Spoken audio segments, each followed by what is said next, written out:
Maggie, Lincoln, Ike, Merritt, and Governor-elect Mikie Sherrill as they join Chief Justice Ravner as he administers the oath of office.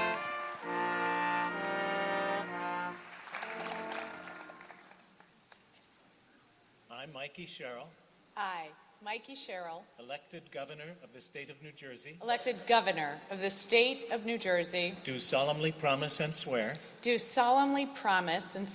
that I will support the Constitution of the United States that I will support the Constitution of the United States and the Constitution of the State of New Jersey, and the Constitution of the State of New Jersey, and that I will bear true faith and allegiance to the same and that I will bear true faith and allegiance to the same and to the governments established in the United States and to the governments established in the United States and in this state under the authority of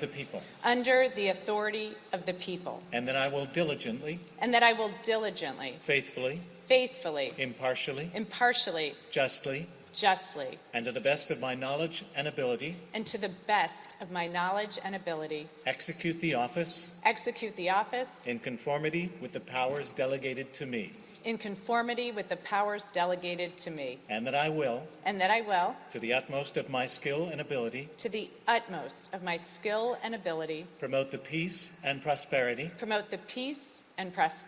and maintain the lawful rights of the State of New Jersey. So help me God. Congratulations, Governor.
Ladies and gentlemen, put your hands together once again for the 57th Governor of the State of New Jersey, Mikie Sherrill.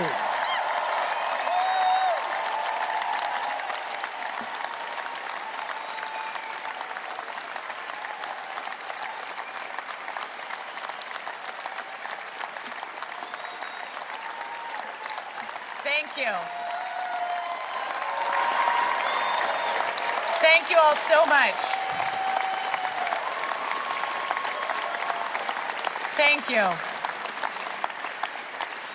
Honorable Chief Justice and Justices of our Supreme Court, my fellow governors, our esteemed congressional delegation, Mr. Senate President, Mr. Speaker, majority and minority leaders, members of the legislature, elected officials, reverend clergy, honored guests, family and friends, and most importantly, New Jerseyans up and down the state. I am incredibly honored to be standing before you as the 57th Governor of the State of New Jersey.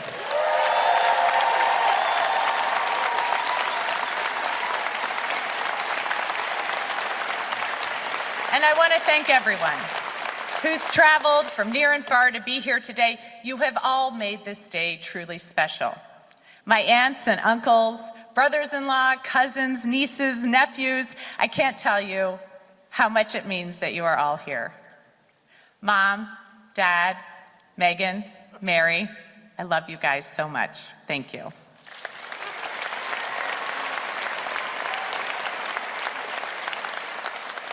My classmates from Hunters Woods Elementary School, Langston Hughes Middle School, and yes, the great South Lakes High School class of 1990, thank you for being here. Mr. Jenkins, my principal, and Ms. Cascio. Like so many people, I would not be here today without the great mentorship of wonderful teachers. My classmates from the Naval Academy.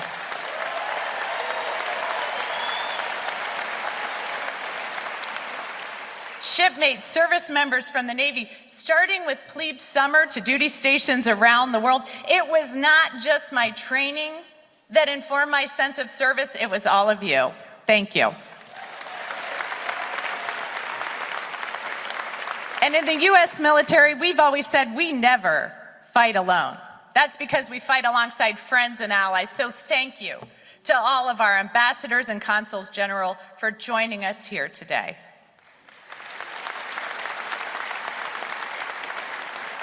Everyone from the U.S. Attorney's Office working with you right down the street at the Rodino Building was an honor.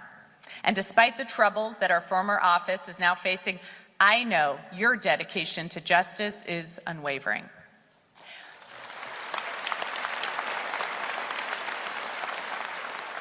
My colleagues from Congress, thank you for your continued fight for health care, education, and good jobs. America is lucky to have you fighting for her.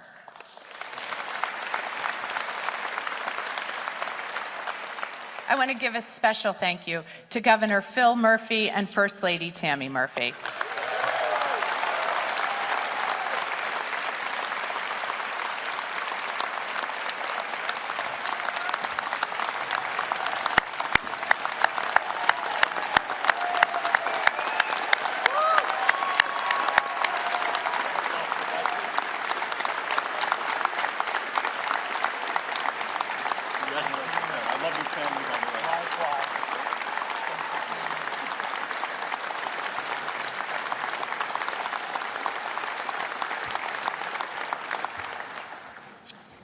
You both have truly shepherded our state through perilous times, and your dedication to improving the lives of working families, including by raising the minimum wage and fully funding the pension for the first time in decades, speak to your enduring concern for New Jerseyans. Thank you. There's a governor that I am so sorry won't be with us today. Although Governor Cody just passed away, his dedication to our state and his connection to her people won't be forgotten.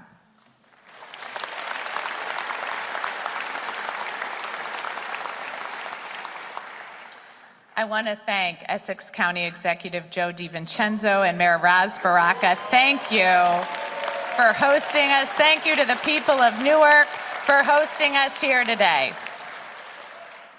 I want to thank the men and women of labor, especially the workers who proudly take care of this building.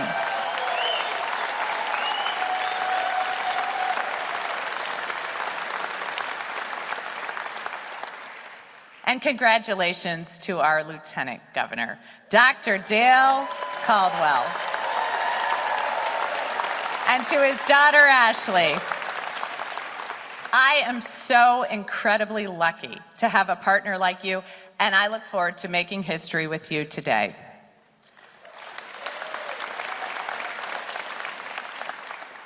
To my kids, Maggie, Lincoln, Ike, Merritt, you guys are the reason I'm doing this, and I love being your mom.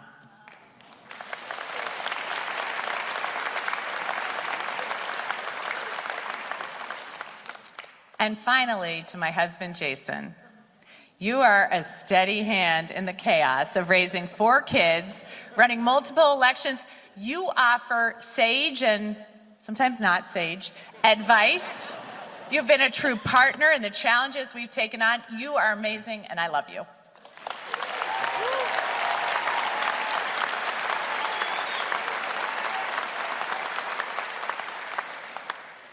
And I'm going to take a moment of personal privilege because it's bugging me, and I'm not sure if I said thank you to my mother-in-law and my father-in-law, Kathleen and Gary.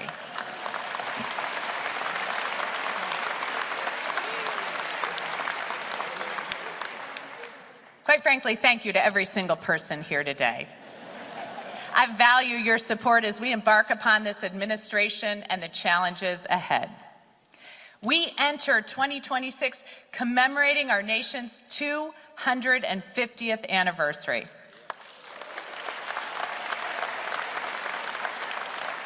New Jersey has been at the heart of our American story, the crossroads of the Revolution, the site of our first major victory at the Battle of Trenton, the first state to sign the Bill of Rights. So I am honored as we gather here today that we do so with New Jersey's original parchment copy of the Constitution on stage with us, one of only 13 known to be in existence.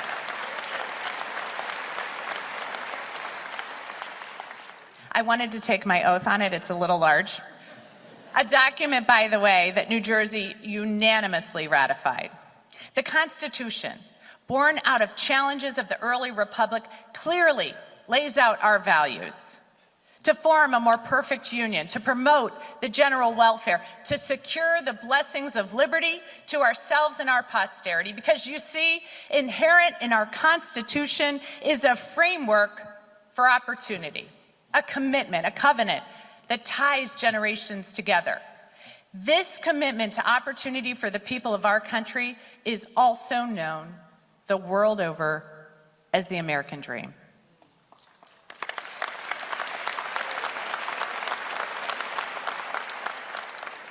And like so many families, my American story did not begin that auspiciously. From what relatives have told me, it includes people fleeing a famine, others fleeing religious persecution, and even once they arrived here, the road to success was uneven. Poverty, economic devastation, sometimes building something for your family only to lose it, forces beyond your control. But over and over again, this country has offered my family opportunity found nowhere else in the world. From my grandfather landing a good union job after the war,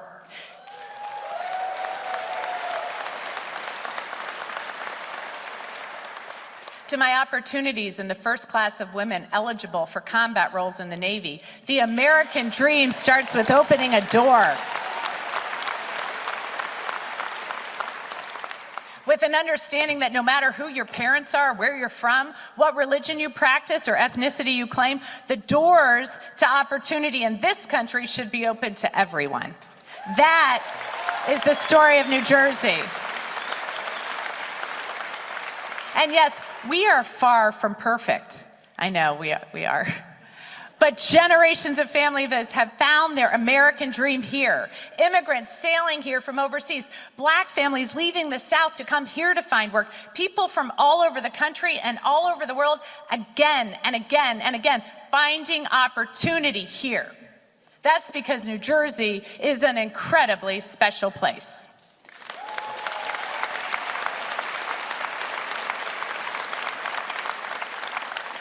The course of American history has been determined here.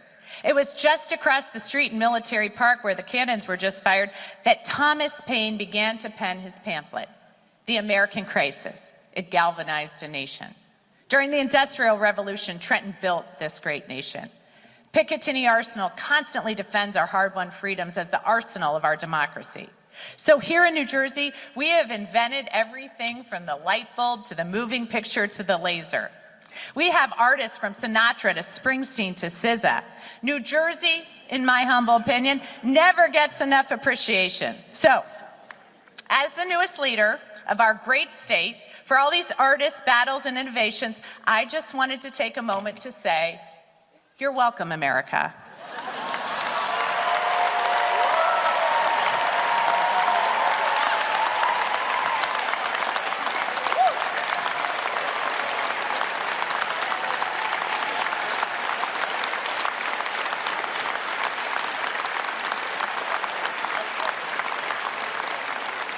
And I'll also assure you that our state will continue our great history of standing in the breach when our nation needs us. You see, what makes us special is that sometimes, in some moments, the impossible is possible here. So we are unafraid to take on tough challenges. We never assume we've lost the fight before we even enter the ring. So when I get asked, and I do get asked, was I surprised at the results of this election? I can honestly say no, not in the least, because I know New Jersey. Yes, we are loud and brash, and sometimes we tan like it's 1980. Our Giants, our Jets, and Eagles don't even claim our state as home despite our rabid devotion. There are an inordinate number of young men wearing chains here, including my 2 sons. We go home, we speak different languages. You know, in this election, I learned that in South Jersey, they pronounce Taylor ham pork roll.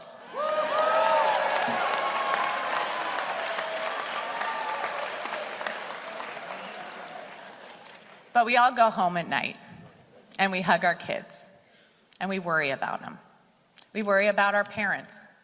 We worry about ourselves and our future. But because we live here, we refuse to give in to fear or despair. That spirit, defiant, yet always looking to the future, has always defined us. In fact, not too far away, in the greater Camden metropolitan region, in a place called Philadelphia, Thomas Jefferson wrote a Declaration of our Independence, marking the birth of this great nation. This entirely unique and revolutionary declaration claimed human beings had universal rights to life, to liberty, to the pursuit of happiness, not because of who their parents were, but because every human being is endowed with these rights by their Creator, not by a king.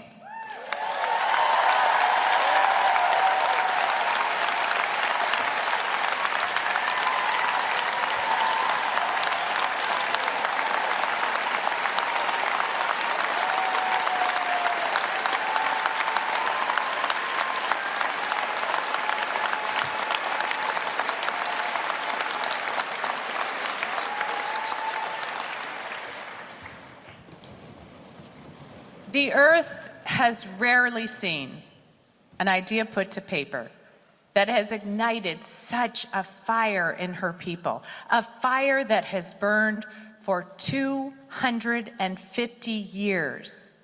As enslaved people, women, oppressed people from around the world and from every walk of life read our founding documents and demanded their own path to those same universal rights.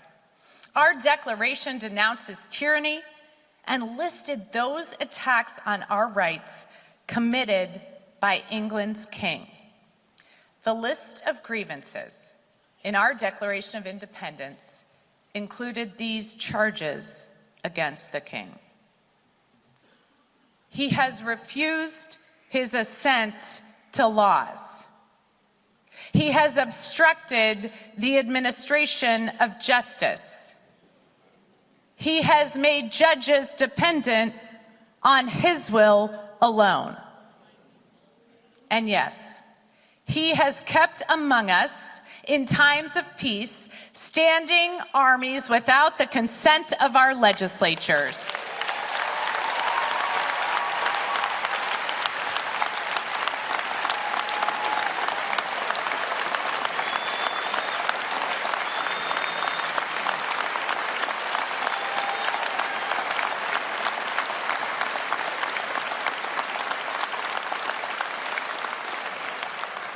And this election proved that the people of New Jersey recognize the parallels. That we see a president illegally usurping power, unconstitutionally enacting a tariff regime to make billions for himself and his family while everyone else sees their costs go higher. Here, we demand people in public service actually serve the public instead of buying themselves planes and cars and extorting money.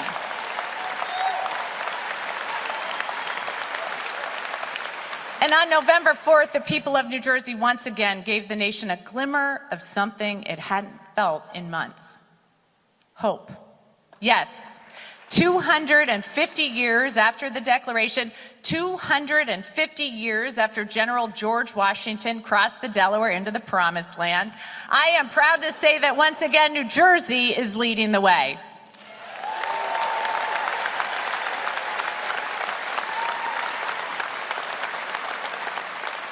We value our freedoms, and we believe in the promise of opportunity. And I want you to know that I will be fighting for you. And I hope, New Jersey, you'll remember me when you open up your electric bill and it hasn't gone up by 20%. I can promise you it won't be because I waste your money on a ballroom at Drumthwacket.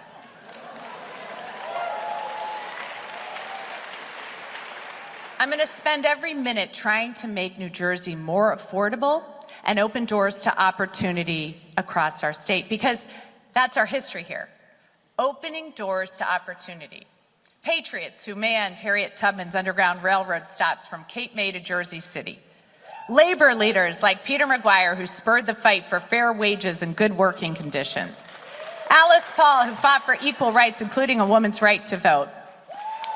And Rabbi Joachim Prince, who fled Nazi occupation, marched with Dr. Martin Luther King, and reminded us that the most urgent, the most disgraceful, the most shameful, and the most tragic problem is silence. Not here, not New Jersey.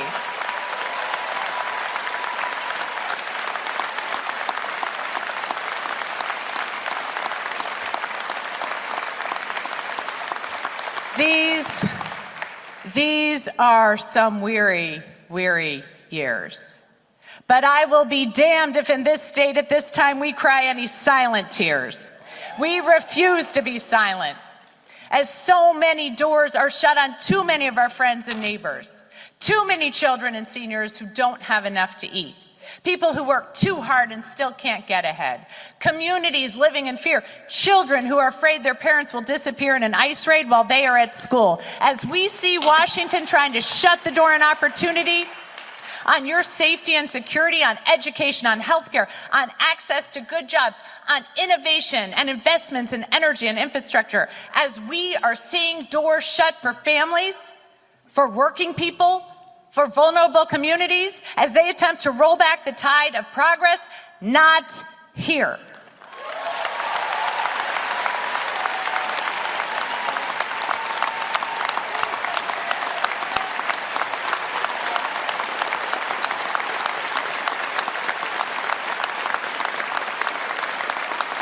We are made of stronger stuff here. We are going to keep the doors open for your family. The doors that were opened for my family that led to me being here today. We're keeping the doors open and helping small business owners like Chuck, who owns a coffee shop and beer brewery in Clarksboro. We're keeping the doors open for Nadia, who owns a small restaurant in West New York, and Bill, who runs a barbershop in Trenton. We're keeping the doors open for Chris, a laborer in Jersey City who's trying to raise his kids and support his parents. We're keeping the doors open for students like Adam and Glen Ridge so they don't face bullying as we take on the challenge of mental health and social media. We're keeping the doors open for the Patel brothers and businesses in Oak Tree Road and Edison as we navigate a federal tariff regime harming so many store owners and keeping costs high. We're keeping the doors open to millions of parents who want to keep their kids safe and ensure they have a bright future. And much like Noah's Ark provided safety for the righteous, it is appropriate that today we are in Newark. We are here today to create a new haven, a new ark to open the door for those who thirst for liberty and prosperity.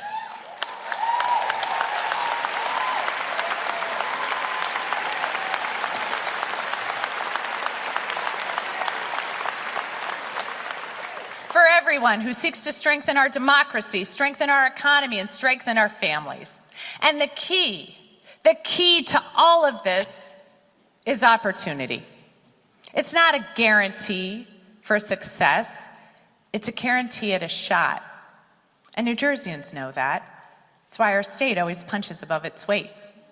because we know exactly what we can do if we are given a shot. We can lead scientific innovation, create art that moves millions, build small businesses to lift up entire communities, and homes to pass on to our kids. But for families to succeed, they need to be able to afford to live here, to thrive in New Jersey. And in too many cases, the promises from politicians to open doors to opportunity have been empty. Platitudes that don't address the key issues keeping families up at night. But I promise, as your governor, if it's keeping you up at night, it's going to be keeping me up at night. And as I have traveled across this state, speaking to thousands of New Jerseyans, your stories have stuck with me. But even more often, I heard you talking about your concerns for others. How are my neighbors going to feel safe?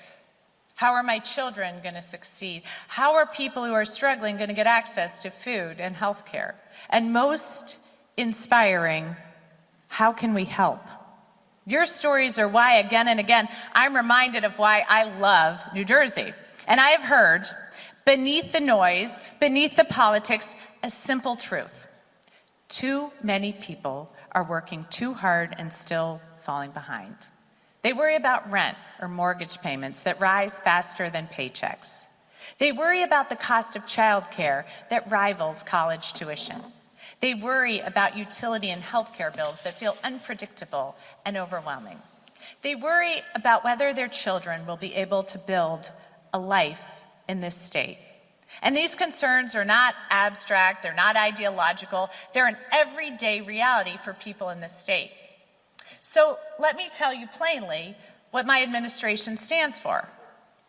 Lowering cost, taking care of your kids, making government accountable to the people. And as we get to work, charting out success, I have listened to you, and I have heard you. I've heard you in Trenton, where you want safer streets for kids, redevelopment programs that work, and to provide jobs, and for the state to pay its fair share.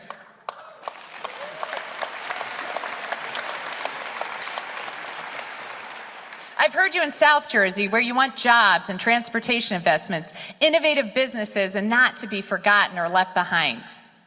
I've heard you in Hudson County, where you want housing you can afford and to open small businesses without costly bureaucracy and red tape.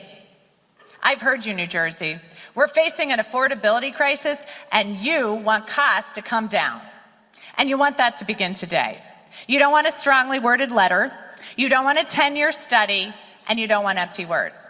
In short, you are sick of the status quo. Well, guess what, guys? So am I. So right now, yes, before I even begin this speech, or finish this speech, sorry. Just making sure you were paying attention. I'm going to sign my first in a series of executive orders to declare a state of emergency on utility costs.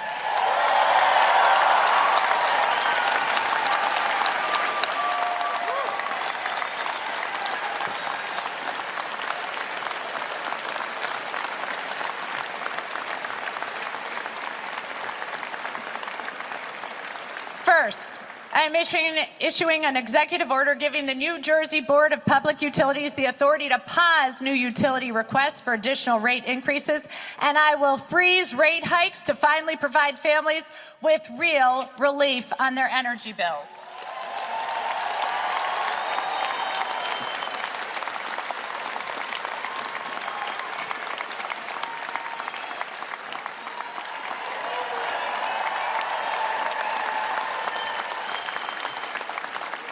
Second, I am issuing an executive order directing the Board of Public Utilities to open solicitations for new solar and storage power generation, to modernize gas and nuclear generation, so we can lower utility costs over the long term.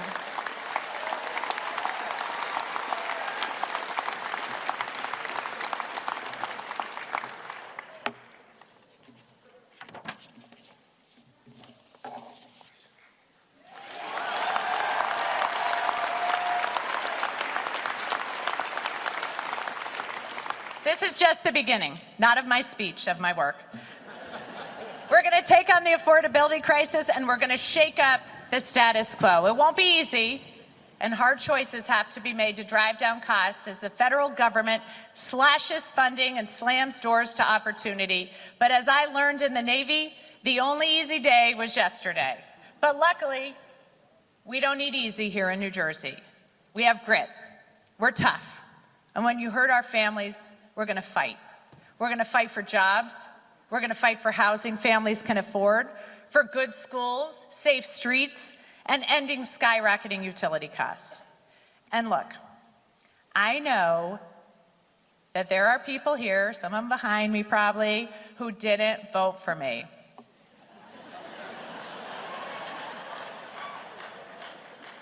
And I know some of you are going to be in my office yelling at me one day about some disagreements, and yet, as we sit here today, I'm ready to fight to ensure that you can do just that without fear of reprisal or worry that you'll be investigated or unfairly prosecuted.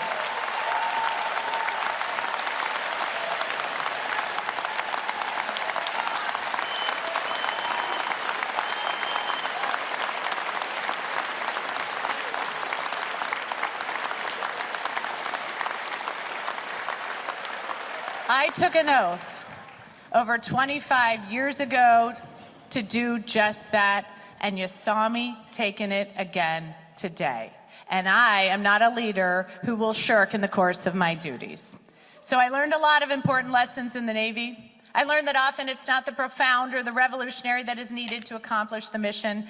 Sometimes it's the basic brass tacks of getting the job done, recognizing and doing your duty. Under this administration, agencies will be judged by results, not rhetoric. We will work to make government more transparent. We will work to save you time and money. You may not agree with every decision we make, but you'll know why we made it. And you'll know that all of our decisions are made putting you, the public, first. To my esteemed colleagues in the state legislature, my cabinet, and all the elected officials and civil servants across the state, we have all chosen this path of public service. It's a noble calling and it's a privilege. We have a shared responsibility and opportunity to make people's lives better. We do so through competence, knowing that others are depending on us so they can open their businesses, feed their families, or ensure their children are safe and attend great schools. We have to have a strong moral compass to serve. Self-dealing and opportunism are antithetical to our service. And we have to serve with compassion. Sometimes we work with people at really tough times in their lives, when they've suffered a tragedy, when a loved one is facing prison, or when they're scared for their children, or, as I can personally attest to, after they've had a really tough day and had to bring a colicky baby with them to get a driver's license. It is in our power to make their lives easier, better. And at the heart of it, we serve with commitment, a desire to better the world. And at the dawn of our nation, as some of our very first public servants embarked upon their work to better New Jersey, the people of New Jersey chose a state motto. They were among the first to do so. On the heels of a horrible war, they narrowed in on those two things that they felt their countrymen had fought and died for: liberty and prosperity. Today, I take up their work again, protecting liberty, ensuring that power is not placed in the hands of a few, but rather that the universal rights of all New Jerseyans are protected, and prosperity through opening the door to opportunity. That is my commitment as your 57th governor. Thank you. Thank you. And may God bless the great state of New Jersey, and may God bless the United States of America. Thank you.